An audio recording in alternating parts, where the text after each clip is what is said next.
وَلَقَدْ يَسَّرْنَا الْقُرْآنَ لِلذِّكْرِ فَهَلْ مِن مُّدَّكِرٍ۔ اور ہم نے قرآن کو سمجھنے کے لیے آسان کر دیا، تو کوئی ہے جو سوچے سمجھے۔ صوت القرآن، قرآن کی آواز۔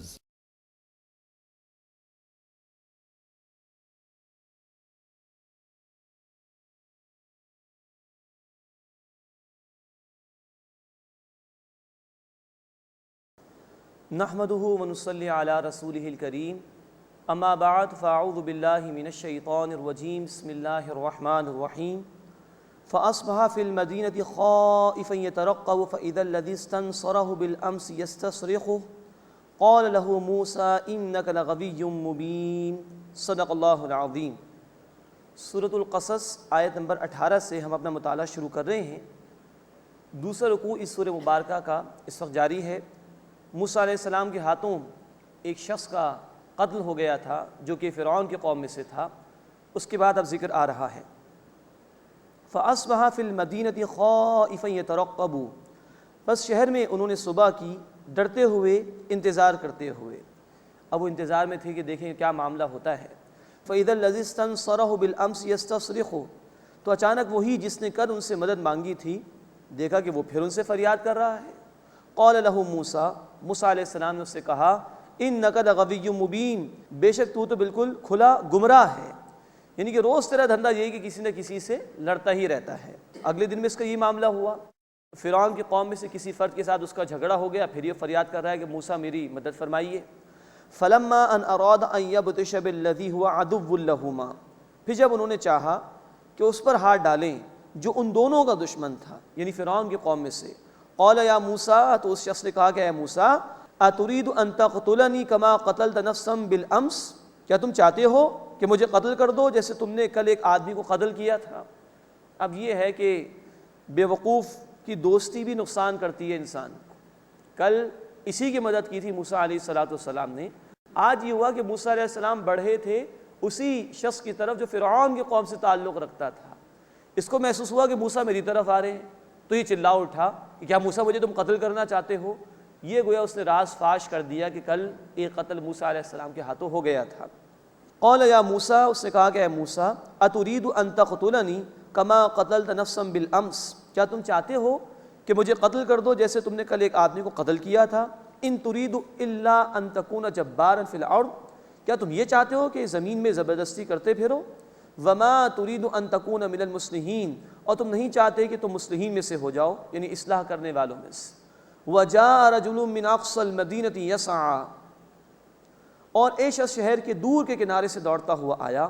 قال یا موسیٰ، اس نے کہا کہ اے موسیٰ، ان الملا یأتمرون بک لیقتلوک، کہ اے موسیٰ علیہ السلام، بے شک سردار آپ کے بارے میں مشورہ کر رہے ہیں تاکہ آپ کو قتل کر دیں۔ فخرج، بس آپ یہاں سے نکل جائیے۔ انی لک من الناصحین، بے شک میں آپ کے خیر خواہوں میں سے ہوں۔ معلوم ہوتا ہے کہ یہ شخص موسیٰ علیہ السلام کو مانتا تھا، ان کی دعوت کو قبول کر چکا تھا، لیکن اس نے اپنے ایمان کا اظہار نہیں کیا تھا۔ اور یہ بھی معلوم ہوتا ہے کہ یہ کسی بڑے عہدے پر تھا یا فرعون کے درباریوں میں سے تھا، تبھی اس کو وہاں ہونے والی میٹنگ کے متعلق معلوم ہو گیا ہوگا کہ اب راز فاش ہو گیا تھا موسیٰ علیہ السلام کے قتل کے حوالے سے، جو انہوں نے قتل کیا تھا۔ تو یہ شخص ہمدردی کرتا ہوا آیا، موسیٰ علیہ السلام سے کہہ رہا ہے کہ آپ یہاں سے چلے جائیے۔ فخرج منها خائفا يترقب، بس وہ وہاں سے نکلے ڈرتے ہوئے اور انتظار کرتے ہوئے۔ قال رب نجنی من القوم الظالمین، موسیٰ علیہ السلام نے دعا کی کہ اے میرے رب مجھے نجات عطا فرما ظالمین کی قوم سے۔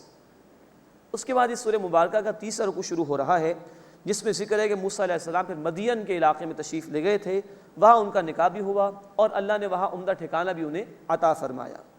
ولما توجہ تلقاء مدین، اور جب انہوں نے مدین کی طرف رخ کیا، قال عسى ربی ان یہدینی سواء السبیل، تو انہوں نے کہا کہ امید ہے کہ میرا رب مجھے سیدھا راستہ دکھائے گا۔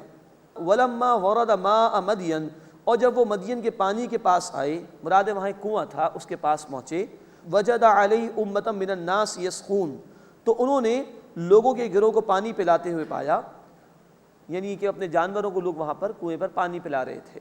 ووجد من دونہم امرأتین تذودان، اور انہوں نے دیکھا دو عورتوں کو ان سے علیحدہ کہ وہ روکے ہوئی ہیں، یعنی اپنے جانوروں کو انہوں نے علیحدہ کھڑا کیا ہوا ہے اور وہ کنویں کے پاس نہیں ہیں۔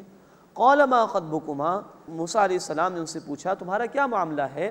قالتا لا نسقی حتی یصدر الرعاء وابونا شیخ کبیر، وہ بولی ہم نہیں پلاتی جب تک کہ چرواہے واپس نہ چلے جائیں، یہ پلا لیں گے اس کے بعد ہم پلا سکتے ہیں، اور ہمارے ابا جان بوڑھے آدمی ہیں۔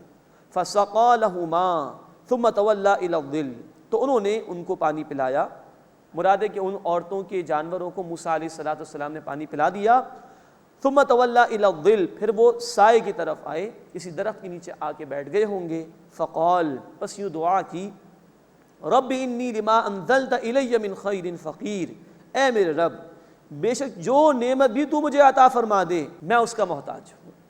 یہ بڑی ہی عاجزی پر مبنی دعا ہے، اللہ جو بھی دے دے، جو بھی میری جھولی میں ڈال دے میں اس کا محتاج ہوں، جو بھی عطا فرما دے۔ یہ اتنی خوبصورت دعا ہے کہ اللہ نے قرآن میں نقل کی، اور اس کے نتیجے ابھی آگے چل کر ہم دیکھیں گے کہ موسیٰ علیہ السلام کا نکاح بھی ہو گیا اور ان کو اللہ نے ایک ٹھکانہ بھی اس مقام پر عطا فرما دیا۔ فجاءت احداہما تمشی علی استحیاء، پھر ان دونوں میں سے ایک ان کے پاس آئیں شرم سے چلتی ہوئی۔ دیکھیے قرآن حکیم بار بار عورت کی شرم و حیا کو نمایاں کرتا ہے، آگے چل کر ہم پڑھیں گے۔ بار بار قرآن نے کہیں کہا جنت کی حوروں کو، وہاں جو عورتیں ہوں گی وہ چھپے ہوئے موتیوں کی مانند ہیں، فی الخیام کہیں فرمایا کہ وہ خیمہ نشین ہوں گی، پردے میں ہوں گی۔ بار بار قرآن عورت کی شرم و حیا کو نمایاں کرتا ہے۔ یہ اس سلسلے میں پہلی مرتبہ ذکر آیا وضاحت کے ساتھ کہ فجاءت احداہما تمشی علی استحیاء، پھر ان دونوں میں سے ایک ان کے پاس آئی شرم سے چلتی ہوئی۔ قالت ان ابی یدعوک لیجزیک اجر ما سقیت لنا، وہ بولی بے شک میرے والد آپ کو بلا رہے ہیں تاکہ آپ کو اس کا صلہ دیں جو آپ نے ہمارے لیے پانی پلایا، یعنی ہمارے جانوروں کو۔ فلما جاءہ وقص علیہ القصص، بس جب موسیٰ علیہ السلام ان کے پاس آئے اور ان سے احوال بیان کیے، قال لا تخف، تو انہوں نے کہا کہ ڈریے مت، نجوت من القوم الظالمین، آپ ظالمین کی قوم سے بچ کر آ گئے ہیں۔ یہ شخص کون تھے؟ ایک رائے یہ بیان کی گئی کہ یہ شعیب علیہ السلام تھے، لیکن تحقیق سے یہ بات ثابت ہوئی ہے کہ یہ رائے درست نہیں ہے۔ اول تو شعیب علیہ السلام اور موسیٰ علیہ السلام کے وقت میں اور پیریڈ میں کچھ فرق بھی ہے۔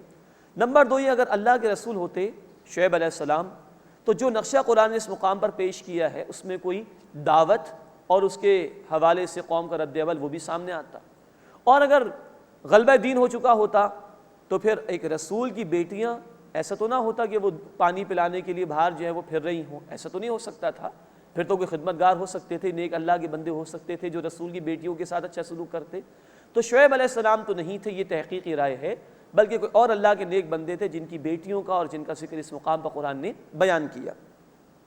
قالت احداہما، ان میں سے ایک نے کہا، یا ابت استاجرہ، اے ابا جان انہیں ملازم رکھ لیجئے، ان خیر من استاجرت القوی الامین، بے شک آپ جسے ملازم رکھیں تو بہتر وہ ہے جو طاقتور بھی ہو اور امانت دار بھی ہو۔ یہ دو کوالٹیز ہونی چاہیے، جو کام کرنا ہے اس کے لیے صلاحیت بھی ہونی چاہیے، کوالیفائڈ بھی ہونا چاہیے، اور نمبر دو بندہ ٹرسٹ وردی ہونا چاہیے، امانت دار ہونا چاہیے۔ انہی الفاظ سے معلوم ہوتا ہے کہ ان خاتون نے حضرت موسیٰ علیہ السلام کی پاک دامنی کو بھی بیان کیا ہوگا، جس عمدگی کے ساتھ انہوں نے معاملہ کیا ہوگا ان خواتین کے ساتھ۔ قال انی اریدو، ان بزرگ نے کہا بے شک میں چاہتا ہوں، ان انکحک، کہ میں تم سے نکاح کر دوں، احد ابنتیہ، اپنی دونوں بیٹوں میں سے ایک، ہاتینی، یہ جو دو ہیں، الا ان تأجرنی 8 حجج، اس شرط پر کہ تم 8 سال میری ملازمت کرو، فإن اتممت 10 فمن عندک، اگر 10 سال پورے کر لو تو وہ تمہاری طرف سے ہوگا معاملہ، یہ ایڈیشنل ہے۔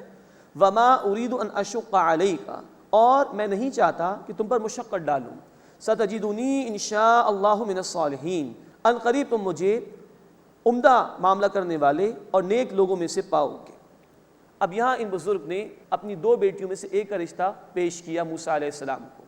اس سے معلوم ہوا کہ لڑکی والوں کے ہاں سے بھی نکاح کا پیغام جا سکتا ہے شادی کے موقع پر، جیسے کہ ابوبکر صدیق رضی اللہ تعالیٰ عنہ نے حضرت عائشہ رضی اللہ تعالیٰ عنہ کا رشتہ پیش کیا نبی صلی اللہ علیہ وسلم کے سامنے، جیسے عمر فاروق رضی اللہ تعالیٰ عنہ نے حضرت حفصہ رضی اللہ تعالیٰ عنہ کا رشتہ پیش کیا نبی صلی اللہ علیہ وسلم کے سامنے۔ اس میں کوئی ایسی بات نہیں، بہت سی باتیں ہمارے معاشرے میں بغیر کسی دلیل کے ہم نے اپنے اوپر طاری کر لی ہیں اور ان کو معیوب سمجھ لیا ہے. لڑکی والوں کے یہاں سے بھی رشتہ جا سکتا ہے جیسے کہ یہاں واضح ہوا اور صحابہ کرام کا طرز عمل ہمارے سامنے ہے. ستجدنی انشاء اللہ من الصالحین، اگر اللہ نے چاہا تو قریب تو مجھے نیک لوگوں میں سے پاؤ گے. قال ذلک بینی و بینک، موسیٰ علیہ السلام نے فرمایا کہ میرے اور آپ کے درمیان ہے، یہ معاملہ طے ہو گیا. ایما الاجلین قضیت فلا عدوان علی، میں دونوں میں سے جو مدت بھی پوری کروں تو مجھ پر کوئی مطالبہ نہیں ہے. واللہ علی ما نقول وکیل، اور اللہ گواہ ہے اس پر جو ہم کہہ رہے ہیں. مستدرک حاکم کی حدیث ہے کہ موسیٰ علیہ السلام نے 10 برس وہاں گزارے اور 10 برس تک وہاں پر موجود رہے. اب اس کے بعد اس سورہ مبارکہ کا 4واں رکوع آ رہا ہے. مدین سے واپس آ رہے موسیٰ علیہ السلام، اس وقت کا ذکر ہے جب ظہور نبوت بھی ہوا. یہ تفصیل سورہ طٰہٰ اور سورۃ النمل میں آ چکی ہے. فلما قضا موسیٰ الاجل، پھر جب موسیٰ علیہ السلام نے اپنی مدت پوری فرما لی، وسار بأہلہ آنس من جانب الطور نارا، تو اپنے گھر والوں کو ساتھ لے کر چلے. پھر انہوں نے کوہ طور کی طرف سے ایک آگ دیکھی. قال لأہلہم کثوا انی آنست نارا، انہوں نے اپنے گھر والوں سے کہا تم ٹھہرو، بے شک میں نے آگ دیکھی ہے. لعلی آتیکم منہا بخبر، شاید میں اس سے تمہارے لیے کوئی خبر لاؤں. او جذوۃ من النار، یا آگ کی چنگاری لاؤں. لعلکم تصطلون، تاکہ تم سیک سکو. فلما اتاها نودی من شاطئ الوادی الایمن فی البقعۃ المبارکۃ من الشجرہ، پھر جب وہ اس کے پاس آئے تو ندا دی گئی، پکارا گیا برکت والی جگہ میں دائیں میدان کے کنارے سے ایک درخت کے درمیان سے. اے یا موسیٰ، کہ اے موسیٰ، انی انا اللہ رب العالمین، بے شک میں اللہ ہوں تمام جہان والوں کا رب. وان الق عصاک، اور یہ کہ تم اپنا عصا ڈال دو. فلما رآہا تہتز کأنہا جان، پھر جب موسیٰ علیہ السلام نے اسے دیکھا لہراتے ہوئے گویا کہ وہ سانپ ہے. ولا مدبرا، وہ پیٹ پھیر کر لوٹے. ولم یعقب، اور پیچھے مڑ کر بھی نہ دیکھا. یا موسیٰ، اللہ نے فرمایا کہ اے موسیٰ، اقبل ولا تخف، آگے بڑھو اور ڈرو نہیں. انک من الآمنین، بے شک تم امن پانے والوں میں سے ہو. اسلک یدک فی جیبک، تم اپنا ہاتھ اپنے گریبان میں ڈالو. تخرج بیضاء من غیر سوء، وہ سفید روشن ہو کر نکلے گا کسی عیب کے بغیر. وضمم الیک جناحک من الرہب، پھر اپنا بازو خوف کو دور کرنے کی غرض سے اپنی طرف ملا لینا. اب یہ اللہ نے ایک ترکیب بتا دی خوف کو دور کرنے کے لیے کہ بازو اپنی طرف ملا لینا، یہ سکیڑ لینا. فذانک برہانان من ربک، یہ دونوں دلائل ہیں، نشانیاں ہیں تمہارے رب کی طرف سے. الی فرعون وملئہ، فرعون اور اس کے سرداروں کی طرف. انہم کانوا قوما فاسقین، بے شک وہ ایک نافرمان گروہ ہیں. قال رب انی قتلت منہم نفسا، موسیٰ علیہ السلام نے عرض کیا کہ اے میرے رب، بے شک میں نے ان میں سے شخص کو مار ڈالا. فاخاف ان یقتلون، سو میں ڈرتا ہوں کہ وہ مجھے قتل کریں گے. واخی ہارون هو افصح منی لسانا، اور میرا بھائی ہارون علیہ السلام وہ زبان کے اعتبار سے مجھ سے زیادہ فصیح ہے. فارسلہ معی یرد ان یصدقنی، بس اسے میرے ساتھ مددگار بنا کر بھیج دے تاکہ وہ میری تصدیق کرے. انی اخاف ان یکذبون، بے شک میں ڈرتا ہوں کہ وہ مجھے جھٹلائیں گے. یعنی یہ مدد مانگی اللہ تعالیٰ سے کہ اللہ بھائی کے ذریعے سے مجھے بھی قوت عطا فرما دے. تو حضرت ہارون علیہ السلام کو بھی پھر نبوت عطا کی گئی. قال سنشد عضدک باخیک، فرمایا کہ ہم ابھی تمہارے بھائی سے تمہارے بازو کو مضبوط کریں گے، یعنی قوت عطا کریں گے. ونجعل لکما سلطانا، اور تم دونوں کے لیے عطا کریں گے غلبہ. فلا یصلون الیکما بآیاتنا، بس وہ ہماری نشانیوں کے سبب تم دونوں تک پہنچ نہیں سکیں گے، مراد تم غالب رہو گے. انتما ومن اتبعکم الغالبون، تم دونوں اور جو تمہاری پیروی کریں گے غالب رہو گے. فلما جاءہم موسیٰ بآیاتنا بینات، پھر جب موسیٰ علیہ السلام ہماری واضح نشانیوں کے ساتھ ان کے پاس آئے، قالوا، انہوں نے کہا، ما ھذا الا سحر مفترا، یہ کچھ بھی نہیں ہے، گھڑا ہوا جادو ہے. وما سمعنا بھذا فی آبائنا الاولین، اور ہم نے ایسی بات پچھلے باپ دادوں میں سے کبھی نہیں سنی. اب نوٹ فرمائیے کہ یہ ہر دور میں ہتھ کنڈے رہے لوگوں کے. جب اللہ کے رسولوں کی دعوت سامنے آتی ہے، حق سامنے آتا ہے اور کوئی جواب نہیں دے پاتے وہ لوگ، تو طرح طرح کی باتیں کر کے اس دعوت کو رد کرنے کی کوشش کرتے ہیں. یہاں ذکر آیا کہ کہا تھا یہ تو جادو ہے اور ہم نے باپ دادا میں کبھی بات پہلے سنی نہیں، اندھی تقلید باپ دادا کی، چاہے وہ گمراہی کیوں نہ ہو. تو ایسے ہتھ کنڈے ہر دور میں استعمال کیے گئے حق کا انکار کرنے کے لیے. وقال موسیٰ ربی اعلم بمن جاء بالہدی من عنده، اور موسیٰ علیہ السلام نے فرمایا کہ میرا رب اس کو خوب جانتا ہے جو اس کے پاس سے ہدایت لے کر آیا. ومن تکون له عاقبۃ الدار، اور جس کے لیے آخرت کا عمدہ گھر ہے۔ انہ لا یفلح الظالمون، بے شک ظالم کبھی بھی فلاح نہیں پائیں گے۔ وقال فرعون، اور فرعون نے کہا، یا ایھا الملأ، اے سرداروں، ما علمت لکم من الہ غیری، میں نہیں جانتا تمہارے لیے اپنے سوا کوئی معبود۔ یہ ہے جو اس نے خدائی کے دعوے کیے تھے۔ فاوقد لی یا ہامان علی الطین، بس اے حامان میرے لیے مٹی کی اینٹوں پر آگ جلا، فجعل لی صرحا، پھر پختہ اینٹوں سے میرے لیے تیار کر ایک بلند محل، لعلی اطلع الی الہ موسیٰ، تاکہ میں وہاں سے موسیٰ کے معبود کو جھانکوں، وانی لاظنہ من الکاذبین، اور میں تو اسے جھوٹوں میں سے سمجھتا ہوں۔ معاذ اللہ ثم معاذ اللہ۔ یہ ہے ہتھ کنڈے اصل میں، جب حق بیان ہو رہا ہو تو لوگوں کی توجہ ڈائیورٹ کرنے کے لیے اس طرح کی باتیں اختیار کی جاتی ہیں۔ اول تو اس نے خدائی کا دعویٰ کیا، اور پھر کہا کہ چلو میرے لیے محل بناؤ، میں ذرا چڑھ کر دیکھوں، اور میں تو سمجھتا ہوں کہ موسیٰ علیہ السلام یہ جھوٹوں میں سے ہے۔ یہ ہر دور کے ظالموں اور جابروں کا طرز عمل ہے۔ جب وہ ظلم کرتے ہیں اور لوگ ذرا بیدار ہوتے ہیں تو کبھی ان کو کھیل تماشے میں لگا دیتے ہیں، کبھی اسپورٹس میں لگا دیتے ہیں، کبھی ان کو کسی تعصب کی بنیاد پر، رنگ نسل کے فرق کی بنیاد پر اختلافات کا شکار کر دیتے ہیں اور آپس میں لڑنے پر مجبور کر دیتے ہیں۔ خواب سے بیدار ہوتا ہے ذرا محکوم اگر، پھر صلح دیتی ہے اس کو حکم راہ کی ساحلی۔ اس طرح یہ ظالم لوگ اپنی جابرانہ حکومتوں کو قائم رکھنے کی کوشش کرتے ہیں۔ قصہ فرعون کا ہے، لیکن تصویر ہر دور کے ظالموں کی قرآن نے بیان کی ہے۔ وَاسْتَكْبَرَ هُوَ وَجُنُودُهُ فِي الْأَرْضِ بِغَيْرِ الْحَقِّ، اور اس نے اور اس کے لشکر نے زمین میں ناحق تکبر کیا۔ وَظَنُّوا أَنَّهُمْ إِلَيْنَا لَا يُرْجَعُونَ، اور وہ سمجھ بیٹھے کہ وہ ہماری طرف لوٹ کر نہیں آئیں گے۔ مراد یہ ہے کہ اللہ کا علی الاعلان انکار کر دیا انہوں نے، یہاں تک اس نے کہا کہ میں جھانک بھی لوں تو موسیٰ کے معبود کو دیکھ نہیں سکوں گا، معاذ اللہ۔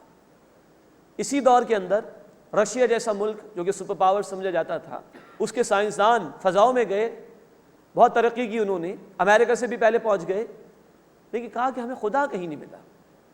کائنات مل گئی، گیلیکسیز مل گئیں، فضاؤں میں جا کے نہ جانے کیا کچھ تحقیقات کر لی، خدا ہمیں کہیں نہیں ملا۔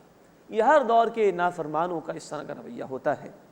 فَأَخَذْنَاهُ وَجُنُودَهُ فَنَبَذْنَاهُمْ فِي الْيَمِّ، تو ہم نے اسے اور اس کے لشکر کو پکڑا اور انہیں دریا میں پھینک دیا۔ فَانظُرْ كَيْفَ كَانَ عَاقِبَةُ الظَّالِمِينَ، بس دیکھو ظالموں کا انجام کیسا ہوا۔ وَجَعَلْنَاهُمْ أَئِمَّةً يَدْعُونَ إِلَى النَّارِ، اور ہم نے انہیں سردار بنایا، وہ جہنم کی طرف بلاتے ہیں۔ وَيَوْمَ الْقِيَامَةِ لَا يُنصَرُونَ، اور قیامت کے دن ان کی مدد نہیں کی جائے گی۔ وَأَتْبَعْنَاهُمْ فِي هَذِهِ الدُّنْيَا لَعْنَةً، اور ہم نے اس دنیا میں ان کے پیچھے لعنت لگا دی۔ وَيَوْمَ الْقِيَامَةِ هُمْ مِنَ الْمَقْبُوحِينَ، اور قیامت میں وہ بدحال لوگوں میں سے ہوں گے۔ یہ انجام ہے فرعون کا اور اس کے علاوہ لشکر کا قرآن نے بیان کیا۔ اس کے بعد اس سورہ مبارکہ کا 5واں رکوع شروع ہو رہا ہے، جس میں نبی کریم صلی اللہ علیہ وسلم کی صداقت کو بیان کیا گیا ہے اور عذاب کی وعیدیں سنائی گئی ہیں اور منکرین کا رد کیا گیا ہے۔ وَلَقَدْ آتَيْنَا مُوسَى الْكِتَابَ مِن بَعْدِ مَا أَهْلَكْنَا الْقُرُونَ الْأُولَىٰ، اور یقیناً ہم نے موسیٰ علیہ السلام کو تورات عطا کی اس کے بعد کہ ہم نے پہلی امتوں کو ہلاک کیا۔ بصائر للناس، لوگوں کے لیے بصیرت یعنی آنکھیں کھول دینے والی ہدایات اس میں تھی۔ وہدی ورحمۃ لعلہم یتذکرون، اور ہدایت اور رحمت تاکہ وہ لوگ نصیحت حاصل کریں۔ وما کنت بجانب الغربی، اور اے نبی صلی اللہ علیہ وسلم آپ مغربی جانب نہیں تھے، یعنی کوہ طور کے مغرب کی طرف۔ اذ قضینا الی موسیٰ الامر، جب ہم نے موسیٰ علیہ السلام کی طرف وحی کی۔ وما کنت من الشاہدین، اور آپ دیکھنے والوں میں سے نہیں تھے۔ مراد ہے کہ اتنے صدیوں پرانے حالات اور واقعات اللہ رب العزت آپ کو بتا رہا ہے، آپ موجود نہیں تھے ان واقعات کے مواقع پر، گویا ان واقعات کا آپ کی زبان مبارک سے جاری کر دیا جانا آپ کی رسالت کی صداقت کی دلیل ہے۔ وَلَكِنَّا أَنشَأْنَا قُرُونًا فَتَطَاوَلَ عَلَيْهِمُ الْعُمُرُ، اور ہم نے بہت سی امتیں پیدا کی پھر طویل ہو گئی ان کی مدت۔ وَمَا كُنْتَ ثَاوِيًا فِي أَهْلِ مَدْيَنَ، اور آپ اہل مدین میں رہنے والے نہیں تھے۔ تَتْلُو عَلَيْهِمْ آيَاتِنَا، کہ ان پر آپ ہماری آیات پڑھ کر سناتے۔ وَلَكِنَّا كُنَّا مُرْسِلِينَ، لیکن ہم رسول بنا کر بھیجنے والے تھے۔ وَمَا كُنْتَ بِجَانِبِ الطُّورِ إِذْ نَادَيْنَا، اور جب ہم نے پکارا آپ طور کے کنارے پر نہیں تھے۔ وَلَكِنْ رَحْمَةً مِّن رَبِّكَ، لیکن آپ کے رب کی رحمت سے ہے۔ یہ سب کچھ ہدایات اللہ نے اپنی وحی کے ذریعے آپ کو عطا فرمائی، یہ اللہ کی رحمت ہے آپ کے لیے۔ لِتُنذِرَ قَوْمًا مَّا أَتَاهُم مِّن نَّذِيرٍ مِّن قَبْلِكَ، تاکہ آپ اس قوم کو خبردار کریں جس کے پاس آپ سے پہلے کوئی خبردار کرنے والا نہیں آیا، لَعَلَّهُمْ يَتَذَكَّرُونَ، تاکہ وہ نصیحت حاصل کریں۔ مراد یہ کہ مشرکین مکہ ان کے ہاں برسہ برس سے کوئی رسول نہیں آئے تھے۔ حضرت اسماعیل علیہ السلام اور نبی کریم صلی اللہ علیہ وسلم کے درمیان تقریباً 2500 برس کا فاصلہ ہے، تو آخری جو نبی بنا کر بھیجے گئے تھے وہ اسماعیل علیہ السلام تھے۔ اب 2500 برس کے بعد آئے ہیں ان میں رسول اکرم صلی اللہ علیہ وسلم۔ وَلَوْلَا أَن تُصِيبَهُم مُّصِيبَةٌ بِمَا قَدَّمَتْ أَيْدِيهِمْ، اور اگر یہ نہ ہو کہ انہیں ان کے اعمال کے سبب کوئی مصیبت پہنچ جائے، فَيَقُولُ رَبَّنَا لَوْلَا أَرْسَلْتَ إِلَيْنَا رَسُولًا، تو وہ کہتے اے ہمارے رب تو نے ہماری طرف کوئی رسول کیوں نہ بھیجا، فَنَتَّبِعَ آيَاتِكَ، کہ ہم تیری آیات تیرے احکامات کی پیروی کرتے، وَنَكُونَ مِنَ الْمُؤْمِنِينَ، اور ہم ایمان لانے والوں میں سے ہو جاتے۔ اللہ تعالیٰ نے اس اعتراض کا جواب ہی دے دیا ہے کہ اللہ تعالیٰ نے اپنے حبیب صلی اللہ علیہ وسلم کو رسول بنا کر ان کی طرف بھیج دیا، اب کوئی عذر ان کے پاس نہیں، اب اگر یہ نہیں مانیں گے تو خود ہی اس کے ذمہ دار ہوں گے۔ فَلَمَّا جَاءَهُمُ الْحَقُّ مِنْ عِنْدِنَا، پھر جب ان کے پاس حق ہماری طرف سے آ گیا، قالوا، کہنے لگے، لولا اوتی مثل ما اوتی موسیٰ، کہ ہمیں کیوں نہیں دیا گیا جیسے موسیٰ علیہ السلام کو دیا گیا تھا، یعنی ہمیں بھی معجزات ملنے چاہیے۔ اولم یکفروا بما اوتی موسیٰ من قبل، کیا انہوں نے اس کا انکار نہیں کیا جو اس سے قبل موسیٰ علیہ السلام کو دیا گیا تھا؟ پچھلے نافرمانوں نے بھی انکار ہی کیا تھا، موسیٰ علیہ السلام نے واضح معجزات دکھائے لیکن آل فرعون نے ماننے سے انکار کیا۔ قالوا سحران تظاہرا، انہوں نے کہا کہ وہ دونوں جادو ہیں، وہ دونوں ایک دوسرے کے پشت پناہ ہیں۔ وقالوا انا بکل کافرون، اور انہوں نے یعنی مشرکین مکہ نے کہا کہ بے شک ہم ہر ایک کا انکار کرنے والے ہیں۔ معلوم ہوتا ہے کہ انہوں نے قرآن کا بھی انکار کر دیا، تورات کا بھی انکار کیا، نبی صلی اللہ علیہ وسلم کا بھی انکار کیا اور موسیٰ علیہ السلام کا بھی انکار کیا۔ قل فأتوا بکتاب من عند اللہ واہدی منہما، اے نبی صلی اللہ علیہ وسلم فرما دیجئے تم اللہ کے پاس سے کوئی کتاب لے آؤ جو ان دونوں سے زیادہ ہدایت دینے والی ہو، اتبعہ، میں اس کی پیروی کر لوں گا، ان کنتم صادقین، اگر تم سچے ہو۔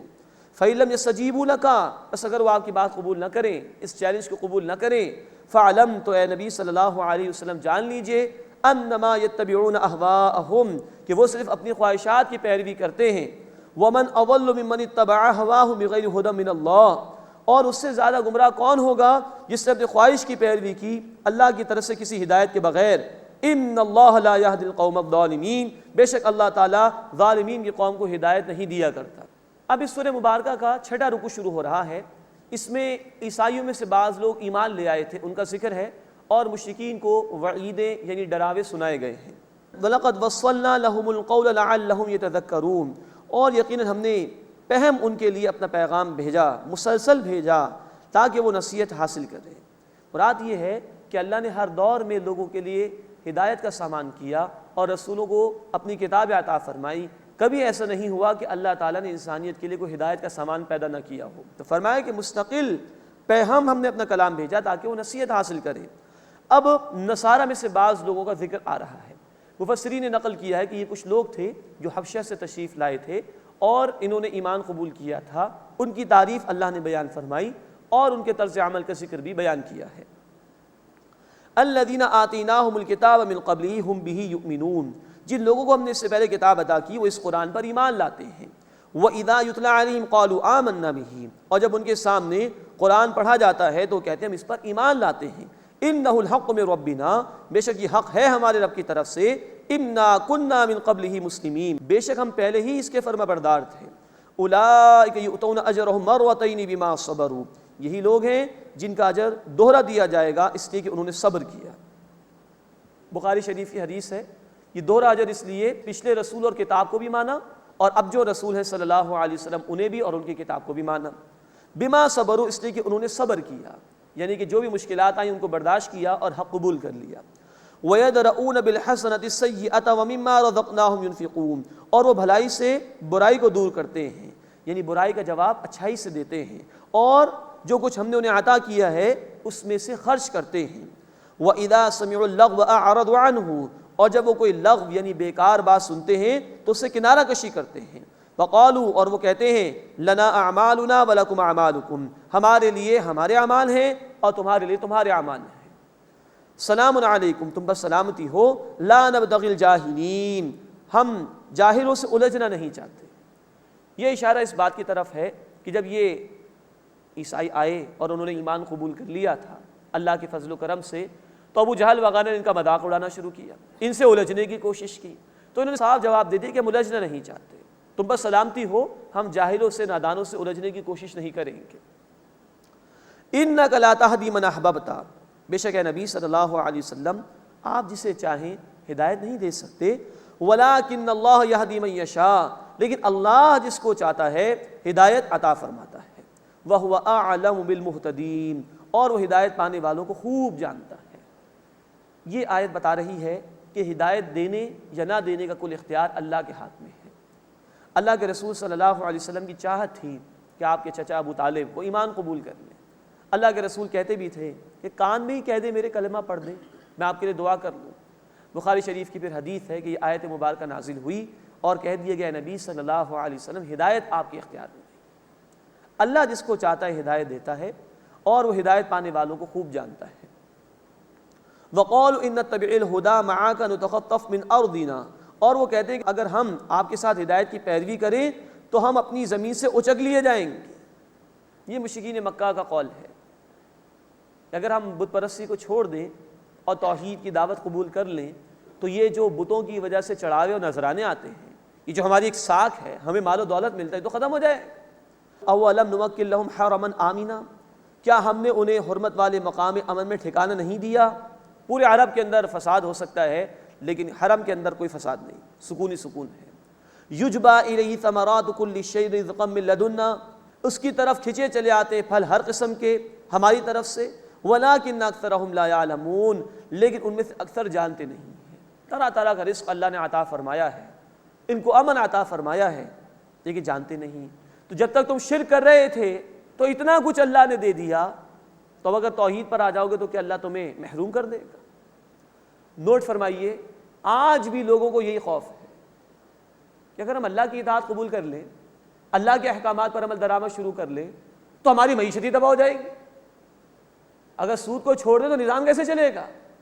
اگر پردے کے احکامات کو نافذ کر دیں تو مغرب ہمیں آؤٹ ڈیٹڈ کہے گا۔ اگر ہم اسلام کے احکامات کی بات کریں تو مغرب ہمیں فنڈامنٹلسٹ کہے گا۔ یہ آج بھی لوگوں کو خوف ہے۔ تو سوچنا چاہیے، کیا اللہ بڑھائے گا یہ مغرب والے؟ کیا اللہ کا اختیار ہے یا ان کفار کا اختیار ہے کہ جن سے انسانوں کو ڈر اور خوف محسوس ہوتا ہے؟ انسان کو سوچنا چاہیے، جب اللہ کی توحید پر آئیں گے، اللہ کے احکامات پر عمل کریں گے تو اللہ ضرور اپنی رحمت اور برکتیں ہمیں عطا فرمائے گا۔ چنانچہ قرآن نے کہا سورۃ المائدہ آیت نمبر 66 میں کہ اگر لوگ اللہ کے احکامات کو نافذ کریں، اللہ کے تقاضوں پر عمل کریں، اللہ آسمان سے بھی برکت عطا فرمائے گا، اللہ زمین سے بھی رحمت اور برکت عطا فرما دے گا۔ تو خوف اللہ کا ہونا چاہیے، نہ کہ اپنے جیسے انسانوں کا۔ وَلَٰكِنَّ أَكْثَرَهُمْ لَا يَعْلَمُونَ، لیکن ان میں سے اکثر جانتے نہیں ہیں۔ وَكَمْ أَهْلَكْنَا مِنْ قَرْيَةٍ بَطِرَتْ مَعِيشَتَهَا، اور کتنی بستیاں ہم نے ہلاک کر دیں جو اپنی معیشت پر اتراتی تھیں۔ آج بھی کچھ اقوام ہیں جو اپنی ٹیکنالوجی، اپنی معیشت، اپنی سہولیات، اپنے اقتدار، اپنی افواج اور اپنے ہتھیاروں بہت اتراتے ہیں۔ ان سب کے لیے قرآن کہہ رہا ہے وَكَمْ أَهْلَكْنَا مِنْ قَرْيَةٍ بَطِرَتْ مَعِيشَتَهَا، کتنی بستیاں ہم نے ہلاک کر دی جو اپنی معیشت پر اتراتی تھیں۔ فَتِلْكَ مَسَاكِنُهُمْ، تو یہ ان کے مسکن ہیں، لَمْ تُسْكَنْ مِنْ بَعْدِهِمْ إِلَّا قَلِيلًا، نہیں آباد ہوئے ان کے بعد مگر بہت ہی کم لوگ۔ وَكُنَّا نَحْنُ الْوَارِثِينَ، اور ہم ہی وارث ہو گئے۔ ہر دور کے ظالموں کے لیے قرآن یہ وعید اور ڈراوے بیان کر رہا ہے۔ وَمَا كَانَ رَبُّكَ مُهْلِكَ الْقُرَىٰ حَتَّىٰ يَبْعَثَ فِي أُمِّهَا رَسُولًا، اور اے نبی صلی اللہ علیہ وسلم آپ کا رب ایسا نہیں کہ بستیوں کو ہلاک کر دے جب تک کہ اس کی بڑی بستی میں کوئی رسول نہ بھیج دے۔ یتلو علیہم آیاتنا، وہ ان پر ہماری آیات کی تلاوت کرتے ہیں۔ وما كنا مهلك القرى الا واهلها ظالمون، اور ہم بستیوں کو ہلاک کرنے والے نہیں ہیں جب تک کہ ان کے رہنے والے ظالم نہ ہو جائیں۔ مراد ہے کہ بستی والے ظلم پر آمادہ ہوتے ہیں تب اللہ کی طرف سے عذاب آتا ہے، اور عذاب سے پہلے رسولوں کو بھیجا جاتا ہے، رسولوں کے ذریعے اتمام حجت کیا جاتا ہے، تب بھی اگر قوم نافرمانی کے روش پر اڑی رہے تو پھر ان کو مٹا دیا جاتا ہے۔ وما اوتیتم من شیء فمتاع الحیات الدنیا وزینتها، اور جو تمہیں کوئی چیز دی گئی ہے وہ دنیا کی زندگی کا سامان ہے اور اس کی زینت ہے۔ وما عند اللہ خیر وابقا، اور جو اللہ کے پاس ہے وہ بہتر ہے اور ہمیشہ باقی رہنے والا ہے۔ افلا تعقلون، بس کیا تم عقل سے کام نہیں لیتے؟ ہم پڑھ چکے ہیں سورہ نحل آیت نمبر 96 میں، ما عندکم ینفد وما عند اللہ باق، جو تمہارے پاس ہے وہ ختم ہو جائے اور جو اللہ کے پاس ہے وہ ہمیشہ باقی رہنے والا ہے۔ خود فیصلہ کرو، تمہیں عارضی فائدہ چاہیے دنیا کا یا آخرت کا دائمی فائدہ اور اللہ کی رضا تمہیں چاہیے، خود ہی فیصلہ کر لو۔ افلا تعقلون، بس کیا تم عقل سے کام نہیں لیتے؟ اس کے بعد اس سورہ مبارکہ کا 7واں رکوع آ رہا ہے جس میں مشرکین کی بے بسی کا ذکر ہے اور ان کا رد کیا گیا ہے، نعمتوں کا بیان بھی ہے اور قیامت کی حاضری کا ذکر کیا گیا ہے۔ افمن وعدناہ وعدا حسنا فہو لاقیہ کمن متعناہ متاع الحیات الدنیا، سو وہ کہ جس سے ہم نے اچھا وعدہ کیا ہے پھر وہ اس وعدے کو پانے والا بھی ہے، کیا وہ اس شخص کی طرح ہو سکتا ہے جسے ہم نے دنیا کی زندگی کے سامان سے خوب نوازا؟ ثم هو یوم القیامۃ من المحضرین، پھر وہ قیامت کے دن حاضر کیے جانے والوں میں سے ہوگا۔ ایک شخص سے اللہ کا وعدہ ہے اس کی رضا اور اس کی جنت کا، اور دوسرا اللہ کے حضور پیش ہوگا نافرمانی کی حالت میں، کیا یہ دونوں برابر ہو سکتے ہیں؟ خود ہی غور کر لو۔ وَيَوْمَ يُنَادِيهِمْ فَيَقُولُ أَيْنَ شُرَكَائِيَ الَّذِينَ كُنتُمْ تَزْعُمُونَ، اور جس دن اللہ انہیں پکارے گا، کہے گا کہاں ہیں میرے شریک جنہیں تم گمان کرتے تھے کہ وہ میرے ساتھ شریک ہیں۔ قال الذين حق عليهم القول ربنا هؤلاء الذين اغوينا، پھر کہیں گے وہ جن پر عذاب کا حکم ثابت ہو گیا کہ اے ہمارے رب یہ ہیں وہ جنہوں نے ہمیں بہکایا، اغویناہم کما غوینا، اب وہ کہیں گے ان کے شریک ہم نے انہیں بہکایا جیسے ہم خود بہہ گئے تھے، تبعنا الیک، اور ہم تیرے حضور میں برات پیش کرتے ہیں، ان سے بیزاری کا اعلان کرتے ہیں۔ ما کانوا ایانا یعبدون، وہ ہماری بندگی نہیں کیا کرتے تھے۔ وقیل ادعوا شرکاءکم فدعوہم فلم یستجیبوا لہم ورأوا العذاب، اور کہا جائے گا تم اپنے شریکوں کو پکارو تو وہ انہیں پکاریں گے تو وہ انہیں جواب نہیں دیں گے اور وہ عذاب دیکھیں گے۔ لو انہم کانوا یہتدون، کاش وہ ہدایت یافتہ ہوتے۔ یہ ہے کہ جن جھوٹے معبودوں کو پکارا، اگر بت ہے تو وہ بھی ان کے ساتھ جہنم میں، اور اللہ کے نیک بندوں کو پکارا گیا تو وہ ان کے شرک کا انکار کر دیں گے۔ یہ بے بسی ان کی بیان کر دی گئی۔ وَيَوْمَ يُنَادِيهِمْ فَيَقُولُ مَاذَا أَجَبْتُمُ الْمُرْسَلِينَ، اور جس دن اللہ انہیں پکارے گا فرمائے گا کہ تم نے رسولوں کو کیا جواب دیا تھا۔ فَعَمِيَتْ عَلَيْهِمُ الْأَنْبَاءُ يَوْمَئِذٍ، بس ان کو اس دن کوئی بات نہیں سوجے گی، سب کچھ گم ہو جائے گا۔ فَهُمْ لَا يَتَسَاءَلُونَ، بس وہ آپس میں سوال بھی نہیں کر سکیں گے۔ فَأَمَّا مَنْ تَابَ وَآمَنَ وَعَمِلَ صَالِحًا، تو جس نے توبہ کی اور وہ ایمان لایا اور اس نے نیک عمل کیا، فَعَسَىٰ أَن يَكُونَ مِنَ الْمُفْلِحِينَ، تو امید ہے کہ وہ کامیابی پانے والوں میں سے ہو جائے۔ یہ شاہانہ انداز ہے، اللہ چاہے گا تو ان کو کامیابی دے دے گا۔ وَرَبُّكَ يَخْلُقُ مَا يَشَاءُ وَيَخْتَارُ، بے شک اے نبی صلی اللہ علیہ وسلم آپ کا تخلیق فرماتا ہے جو وہ چاہتا ہے اور وہ پسند فرماتا ہے۔ مَا كَانَ لَهُمُ الْخِيَرَةُ، نہیں ہے ان کے لیے کوئی اختیار، یعنی جھوٹے معبودوں کے لیے۔ سبحان اللہ، اللہ پاک ہے۔ وَتَعَالَى عَمَّا يُشْرِكُونَ، اور بہت بلند اس سے جو وہ شرک کرتے ہیں۔ وَرَبُّكَ يَعْلَمُ مَا تُكِنُّ صُدُورُهُمْ وَمَا يُعْلِنُونَ، اور اے نبی صلی اللہ علیہ وسلم آپ کا رب خوب جانتا ہے جو ان کے سینے چھپاتے ہیں اور جو کچھ وہ ظاہر کرتے ہیں۔ وَهُوَ اللَّهُ لَا إِلَٰهَ إِلَّا هُوَ، اور وہی اللہ ہے، اس کے سوا کوئی معبود نہیں۔ لَهُ الْحَمْدُ فِي الْأُولَىٰ وَالْآخِرَةِ، اسی کے لیے تمام تعریف و شکر ہے دنیا میں بھی اور آخرت میں بھی۔ وَلَهُ الْحُكْمُ وَإِلَيْهِ تُرْجَعُونَ، اور اسی کے لیے اختیار ہے فیصلے کا اور اسی کی طرف تم سب لوٹائے جاؤ گے۔ اب اس کے بعد اللہ تعالیٰ کی نعمتوں کا بڑا خوبصورت بیان آ رہا ہے دن رات کی نشانیوں کے حوالے سے۔ قُلْ أَرَأَيْتُمْ، اے نبی صلی اللہ علیہ وسلم فرما دیجئے بھلا دیکھو، ان جعل اللہ علیکم اللیل سرمدا الی یوم القیامہ، اگر اللہ قیامت تک کے لیے تم پر رات ہمیشہ طاری فرما دے، من الہ غیر اللہ یأتیکم بضیاء، تو اللہ کے سوا کون معبود ہے جو تمہارے لیے روشنی لے آئے، مراد دن طاری فرما دے۔ افلا تسمعون، تو کیا تم سنتے نہیں ہو؟ قل ارائیتم، اے نبی صلی اللہ علیہ وسلم فرما دیجئے بھلا دیکھو، ان جعل اللہ علیکم النہار سرمدا الی یوم القیامہ، اگر اللہ تم پر قیامت کے دن تک کے لیے دن کو طاری فرما دے، من الہ غیر اللہ یأتیکم بلیل تسکنون فیہ، تو اللہ کے سوا کون اور معبود ہے جو تمہارے لیے رات لے آئے کہ تم اس میں آرام کرو۔ افلا تبصرون، بس کیا تم دیکھتے نہیں؟ تو یہ دن اور یہ رات اللہ کی کتنی بڑی نعمتیں ہیں۔ سوچو اگر ہمیشہ رات کی رات طاری ہو جائے تو فصلوں کے پکنے کے لیے روشنی کہاں سے آئے گی؟ کام کاج کرنے کے لیے روشنی کہاں سے ملے گی؟ حرارت تمہیں کہاں سے ملے گی جو کہ زمین والوں کے لیے ضروری ہے؟ اگر اللہ دن ہی دن ہمیشہ طاری فرما دے تو بتاؤ رات کون عطا فرمائے گا؟ اور پھر بتاؤ ساری چیزیں سورج کی روشنی اور اس کی حرارت کی وجہ سے جل کر ختم نہیں ہو جائیں گی؟ کیا زمین پر جینا دوبر نہیں ہو جائے گا؟ کیا ٹیمپریچر نہیں بڑھ جائے گا اس زمین پر؟ ذرا سوچو، کیا تم سنتے نہیں ہو؟ افلا تسمعون، آیت نمبر 71 کے اختتام پر کہا. پھر افلا تبصرون، کیا تم دیکھتے نہیں؟ آیت نمبر 72 کے اختتام پر کہا گیا.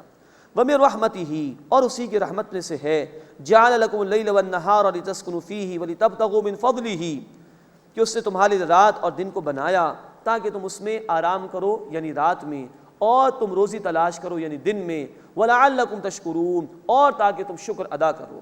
وَيَوْمَ يُنَادِيهِمْ فَيَقُولُ أَيْنَ شُرَكَائِيَ الَّذِينَ كُنتُمْ تَزْعُمُونَ، اور جس دن وہ انہیں پکارے گا تو وہ کہے گا کہاں ہیں وہ جن کو تم میرا شریک گمان کرتے تھے. وَنَزَعْنَا مِن كُلِّ أُمَّةٍ شَهِيدًا، اور ہم ہر امت میں سے گواہ نکال کر لائیں گے، یعنی ہر رسول کو اپنی امت کے خلاف گواہی دینی ہوگی. سورۃ النساء آیت 41 اور سورۃ النحل آیت 89 میں یہ بات آ چکی ہے.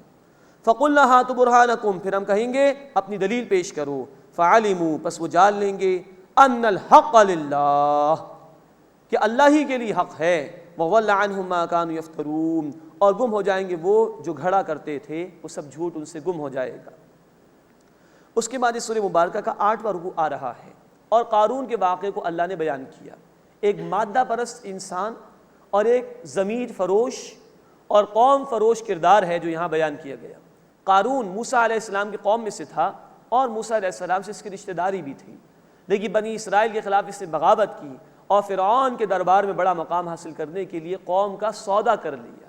یہ وہ کردار ہے جو آج بھی ہم دیکھ سکتے ہیں، مادہ پرستی پر مبنی کردار، قوموں کا سودا کر کر چند ٹکے کمانے والا کردار جو قرآن نے اس مقام پر بیان کیا.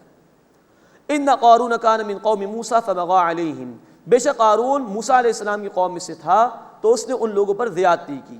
وآتیناہ من الکنوز ما ان مفاتحہ لتنوء بالعصبۃ اولي القوہ، اور ہم نے اس کو اتنے خزانے دیے تھے کہ اس کی چابیاں ایک طاقتور جماعت پر بھی بھاری ہوتی تھیں.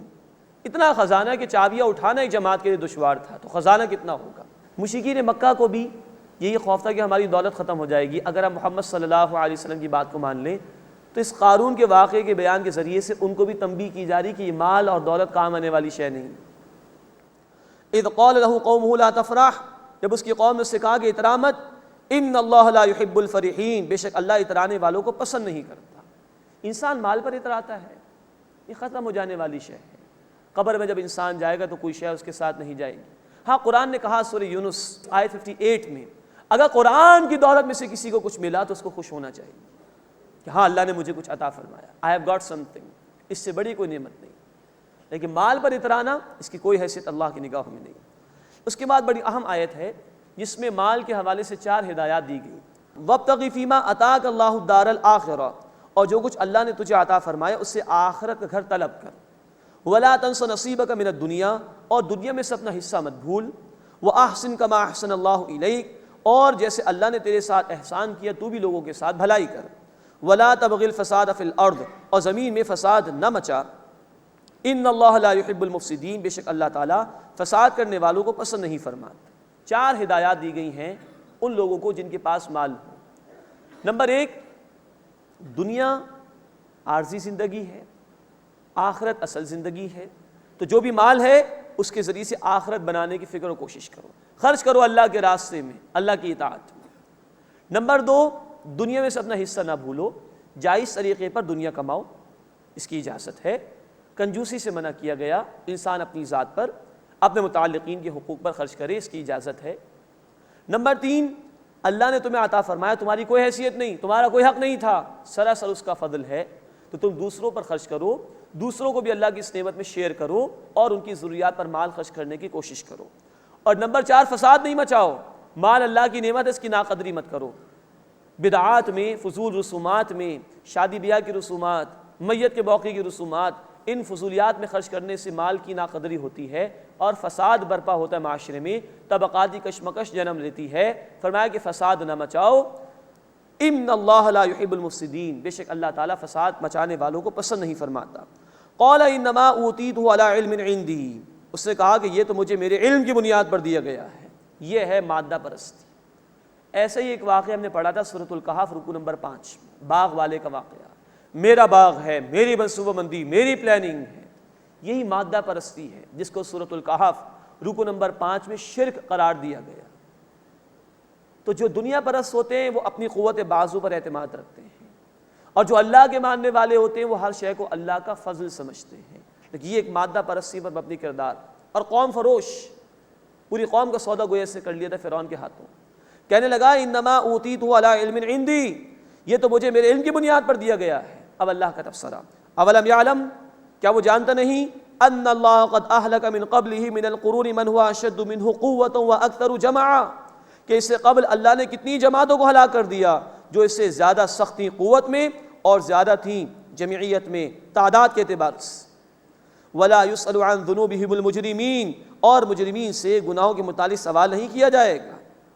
مراد یہ کہ کسی مجرم نے آج تک گناہ کا اعتراف بھی کیا ہے تو پوچھنے کی ضرورت نہیں، اللہ ہر بات کھول کر واضح فرما دیں گے قیامت کے دن۔ فخرج على قومه في زینتی، بس وہ اپنی قوم کے سامنے زینت اور آرائش کے ساتھ نکلا۔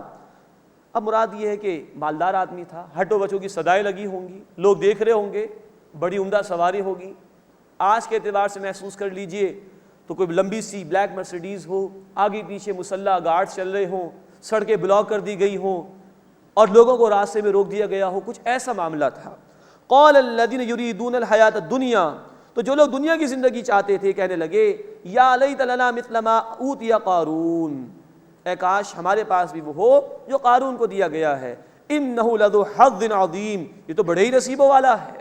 یہ دنیا پرست لوگ دنیا کی چمک دمک کو ہی سب کچھ سمجھتے ہیں، حالانکہ یہاں دے کر بھی اللہ آزماتا ہے اور لے کر بھی اللہ آزماتا ہے۔ سورۃ الفجر آیت نمبر 15 اور 16 میں یہ تفصیل آئی ہے۔ کہنے لگے تو بڑے ہی نصیبوں والا ہے۔ ان کے مقابلے میں جو اہل علم تھے، حقیقت جن کے پاس تھی، وہ کہنے لگے وقال الذین اوتوا العلم ویلکم، اور جن لوگوں کو علم عطا کیا گیا تو انہوں نے کہا افسوس ہے تم پر، ثواب اللہ خیر لمن آمن وعمل صالحا، اللہ کا عطا کردہ بہتر ہے اس کے لیے جو ایمان لایا اور جس نے نیک عمل کیا۔ حلال روزی جو اللہ عطا فرمائے اور جس کے ساتھ بندہ اللہ کی اطاعت کرنے والا ہو وہ بہتر ہے۔ ولا یلقاها الا الصابرون، اور وہ صبر کرنے والوں کے سوا کسی کو نصیب نہیں ہوتا۔ یہ قناعت کا جذبہ، اطمینان اختیار کر لیے جانے والا جذبہ ایمان والوں کے سوا کسی کو نہیں ملتا۔ تو یہ اہل علم کا بیان آ گیا۔ ایک طرف مادہ پرست لوگ دنیا کی چمک دمک کو دیکھتے ہیں تو جی ان کا للچاتا ہے کہ کاش ہمارے پاس بھی ہو، اور ایک طرف اہل ایمان صبر کرنے والے کہ نہیں، اللہ کی جو عطا حلال طریقے پر مل جائے اور اس کی اطاعت کے ساتھ ہو وہی بہتر ہے۔ فخسفنا به وبداره الارض، پھر ہم نے اس کو اور اس کے گھر والوں کو زمین میں دھسا دیا۔ فما كان له من فئة ينصرونه من دون الله، تو اس کے لیے کوئی جماعت نہیں ہوئی جو اللہ کے سوا اس کی مدد کرتی، اللہ کے عذاب سے اس کو بچاتی۔ وما كان من المنتصرین، اور نہ وہ خود بدلہ لینے والوں میں سے ہو سکا۔ یہ اس کا اینڈ رزلٹ ہوا، یہ ہے ظالمین کا انجام۔ کبھی تو ایسا ہوتا ہے کہ ظالمین مرتے ہیں تو ان کی دولت کسی کے کام آ جاتی ہے، اس کا اتنا بڑا خزانہ زمین میں دھسا دیا گیا، کسی کام نہیں آیا اس کے۔ یہ اینڈ رزلٹ ہے۔ ہر دور کے ان لوگوں کے لیے یہ عبرت ہے جو مال کو یہ سب کچھ سمجھتے ہیں اور اسی کے پیچھے دیوانے ہوتے ہیں۔ وَأَصْبَحَ الَّذِينَ تَمَنَّوْا مَكَانَهُ بِالْأَمْسِ، اور کل تک جو لوگ اس کے مقام کی تمنا کرتے تھے، یقولون کہنے لگے وَإِكَأَنَّ اللَّهَ يَبْسُطُ الرِّزْقَ لِمَن يَشَاءُ مِنْ عِبَادِهِ وَيَقْدِرُ، ہائے شامت، اللہ اپنے بندوں میں سے جس کے لیے چاہتا ہے رزق کو کشادہ فرما دیتا ہے، جس کو چاہتا ہے نپا تلا عطا فرماتا ہے۔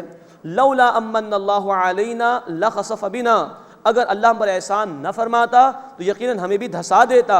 وَإِكَأَنَّهُ لَا يُفْلِحُ الْكَافِرُونَ، ہائے شامت، کافر فلاح پانے والے نہیں ہیں، ان کو اصل کامیابی نہیں ملے گی۔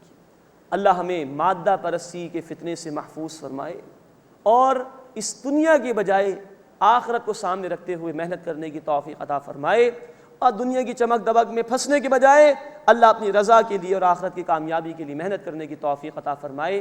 آمین یا رب العالمین۔ وآخر دعوانا ان الحمد للہ رب العالمین۔